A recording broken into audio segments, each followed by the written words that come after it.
Hello, everybody. This is Joseph P. Farrell with news and views from the Nefarium on Thursday, February 18th, 2021. I hope that I don't sound like Alvin and the Chipmunks. Looks like I'm a little out of focus. There we go. As you can tell, I have a new hat. This was my Christmas hat. I usually get a Christmas hat for myself. This came way late. So that's why the new hat. Anyway. I apologize to those of you who've been waiting so patiently in the chat room. It's been crazy here with the weather, and that's what I want to talk about actually. But it's been one of those cases where being self-employed and with a website, trying to deal with a dead car battery for a week and a half, and my grocery supply running out. It's just been a mess. So anyway, before we get to today's little article and my high octane speculations, the housekeeping, we do have a vid chat tomorrow that will be 6:30 U.S. Central Time. As usual, I'll be in there early. However, I want to caution everybody, where I'm living right now, they are having these rolling power blackouts. Now, supposedly the chances of that happening tomorrow during the vid chat have decreased a lot in the last couple of days. But I just want to let you know, if you show up for the vid chat and for some reason I'm late or don't show up, it may be due to a power blackout. So I am planning to have it. But if, I don't show up as usual by around, let's say, 4 to 4:30 when we normally start the pre-chat, or even earlier than that when I'm in the chat room, just make a note of it and try and show up again at 6:30 and I'll start the vid chat. But just realize that we are having these really bad rolling power blackouts due to the weather. Now, that's what I want to talk about. I even blogged about it today, but I've been doing kind of a mini deep dive on this weather story. And I had a lot of people emailing me, did I suspect something fishy about this weather? Well, I blogged about it last night and it came out today. And I thought, yeah, there's something else going on here. A member of my website told me that another member of the website had told him that at a certain point during this winter storm that just hit the United States, for those of you over in Europe or down in South America or over in Australia, this storm was a doozy. And these friends said that it was actually warmer in Fort Wayne, Indiana than Fort Worth, Texas at one point. And if you look at the map, of course, Fort Wayne, Indiana is considerably farther north than Fort Worth, Texas. This storm just came out of nowhere. Now, this is what I want to talk about today. And I want to give you some high octane speculations about what I think may be going on, and then to mention a book, if I can remember to mention it. Let me make a little note here. But I want to talk about an article that someone sent me just today as I was doing this kind of mini dive into this freakish weather. And this article sums it up, because I also had people emailing me, members of the website, saying that it has been unusually cool where they are. Now, we have members on this website in Australia, in New Zealand, in South America, Uruguay, Peru, Ecuador, and so on and so forth. And they're all saying the same thing. During the Southern Hemisphere's summer, which is now, they're having a very unusually cool summer.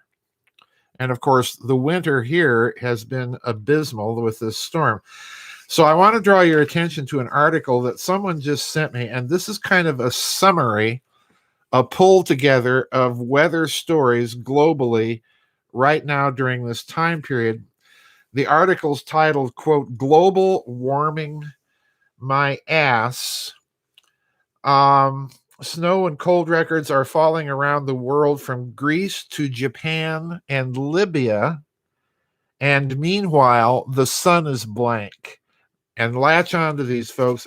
This is going to be an unusual news and views because I'm not going to read that much of the article, but just read you the headlines, section headlines from this article because you'll get the idea. So here we go. Quote, snow in Libya for the first time in 15 years. The Green Mountain in northeastern Libya was veiled white this week as snow fell in the area for the first time in 15 years. The rare flurry began on Monday. This is this last Monday, while we're in the United States in the middle of this big storm, and is expected to continue for at least 2 more days.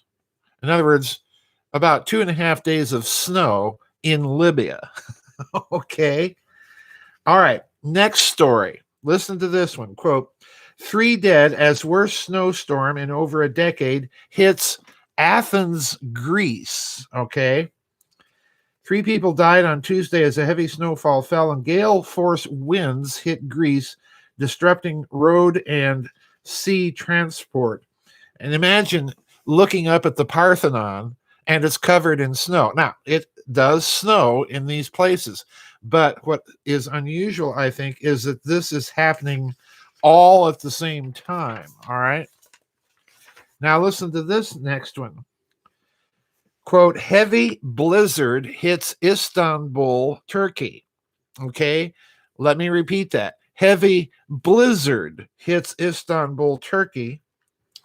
The snowfall of Istanbul is experiencing is expected to be as harsh as the winters of 1987, 2002, and 2004. So in other words, they haven't had a snow like this in 17 years.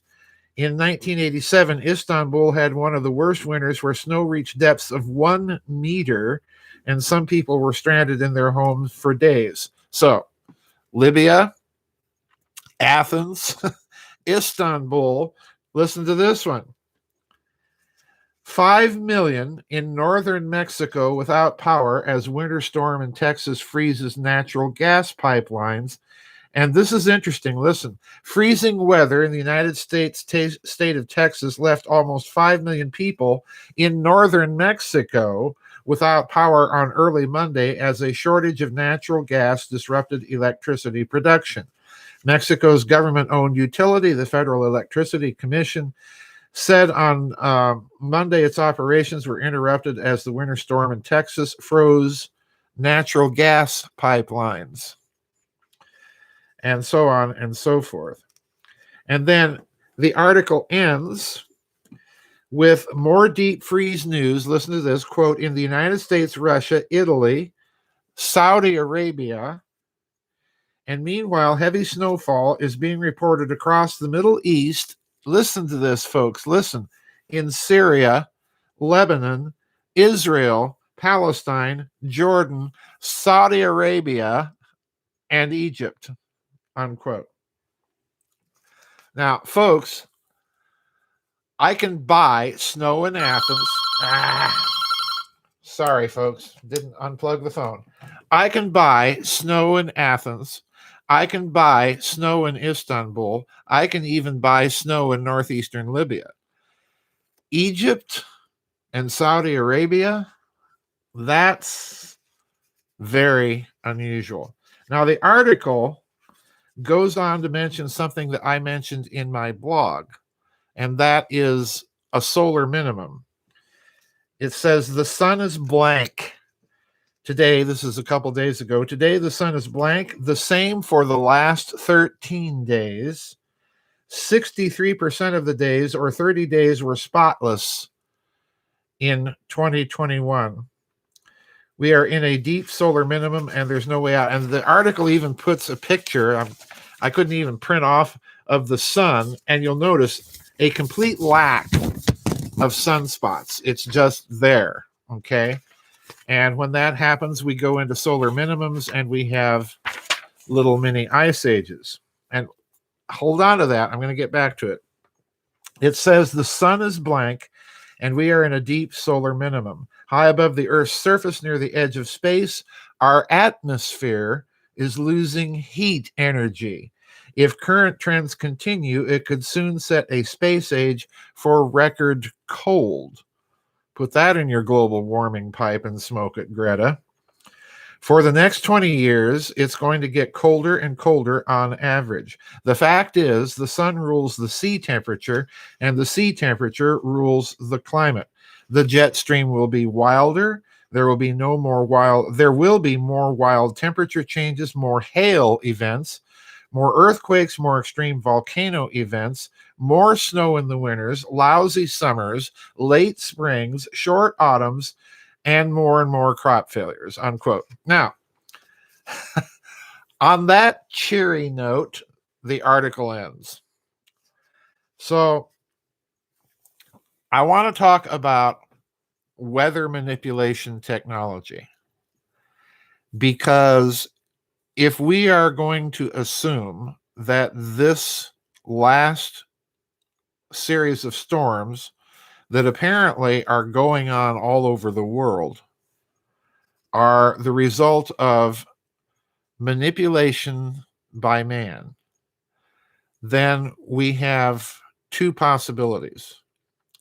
That these things are the blowback, unintended consequences of our tinkering around with ever larger planetary-wide systems like ionospheric heaters, like very low frequency and ultra low frequency antennas, those big antennas that are several miles long that they bury in the earth to communicate with submarines and so on and so forth.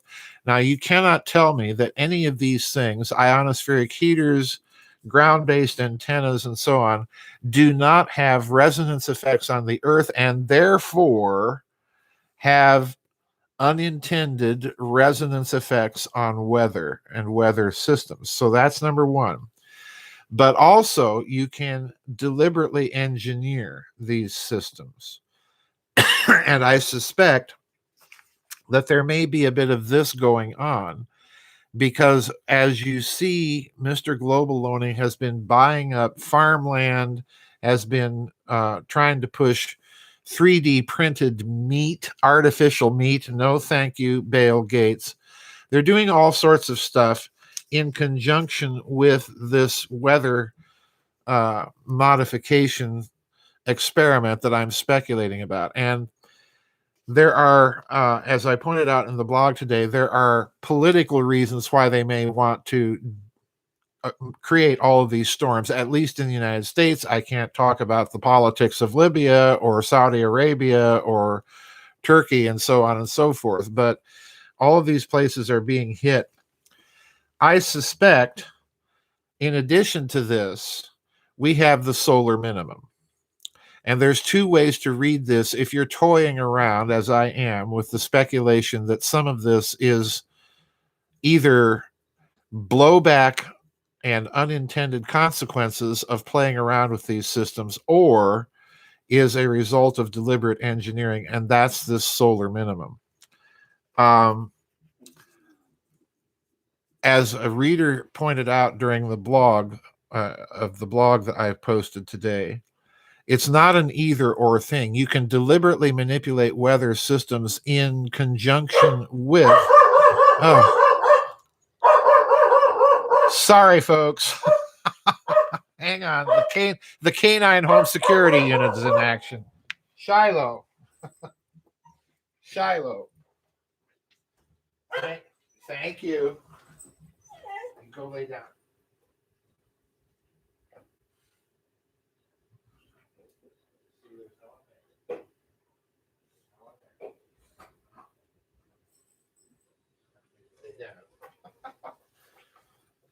Oh my, what a day. Welcome to my world, folks. Storms, phone ringings, and Shiloh.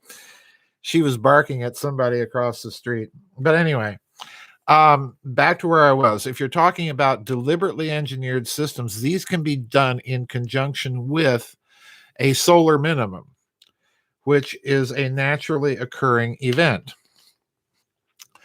Now, here's where it gets dicey and dodgy.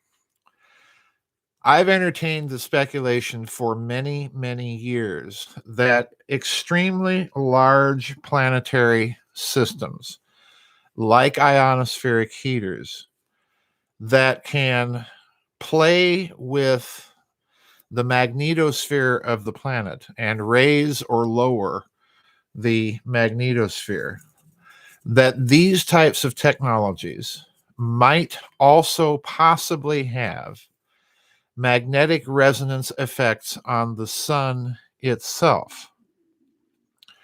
And if you've noticed, if you're playing around with your ionospheric heater up there in Norway or up there in Alaska or wherever it is, if you're playing around with it and you notice changes in solar activity, eventually you will be able to figure out what you need to do to damp or attenuate or enhance solar activity by dint of this magnetic resonance effect on the sun. So, in other words, it might even be that we are looking at the possibility. It's a remote one, I want to stress that, but it nevertheless is there, that we might be looking at the possibility that the whole system is either being engineered or there are unintended consequences on a system-wide planetary and perhaps even stellar basis of all these technologies, and we're seeing the result. Now, that sounds wild and woolly. I am suspecting personally that it is perhaps about 50-50. In other words, that they have got to the point where they've noticed these unintended consequences of these vast planetary engineering systems. And they've been able to figure out to a certain degree how these systems combine with each other and can affect each other. So, in other words, I'm suggesting that they may not have, and I would doubt that they do, have total control over these resonance effects if they are indeed happening on the sun. But if they are happening, then I do imagine that they may have figured out at least some of the laws by which that operates. Now, what I'm suggesting here is something that a lady, if you don't know this lady, I want to recommend a book of hers to you to go out and read. The lady's name is Elana Freeland, Freeland, and the book is titled Under an Ionized Sky, because the whole book is precisely about all of these weather modification technologies and the way that they might work with each other to create some truly stupendous effects. She has said, and she did this in an interview I did with her about a year ago in the members area on the website. For those of you who are members and don't know about this interview, go into the members area and look at that interview.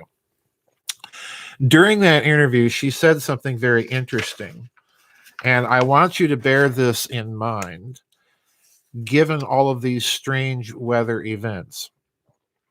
Given the fact, and here's her reasoning, given the fact that we have all of these technologies which can modify or manipulate weather systems, and let's remember, weather systems are planetary-wide systems. You cannot manipulate the weather over here and not affect things over there. So by dint of weather manipulation itself, you're affecting the entire planet.